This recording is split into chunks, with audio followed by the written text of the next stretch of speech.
ছোটোবেলায় এভাবে আমরা স্কুলে পড়াশোনা করছি। কার কার মনে আছে সেই ছোটোবেলার পরীক্ষার কথা, পড়াশোনার কথা, ছোটো বন্ধু বান্ধবের সাথে আড্ডা দেওয়া? আসলে এটা খুব একটা ইন্টারেস্টিং ব্যাপার। কার মনে আছে কি আমরা আজকে শেয়ার করব। সকলে আমরা আজকে ফেসবুকের মাধ্যমে ছোটোবেলার স্মৃতির কথাগুলো সকলকে জানাবো, সকলেই জানবো।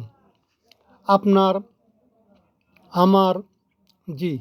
আর ছোটদের ভুল সবসময় আমার ক্ষমা চোখে দেখব।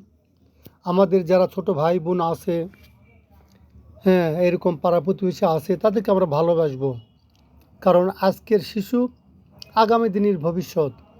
তারা দেশ গড়বে, ভালো একটা জাতি উপহার দিবে। আর সেটা শিখবে কিন্তু আমাদের কাছ থেকে। সকলকে ধন্যবাদ। সালামু আলাইকুম।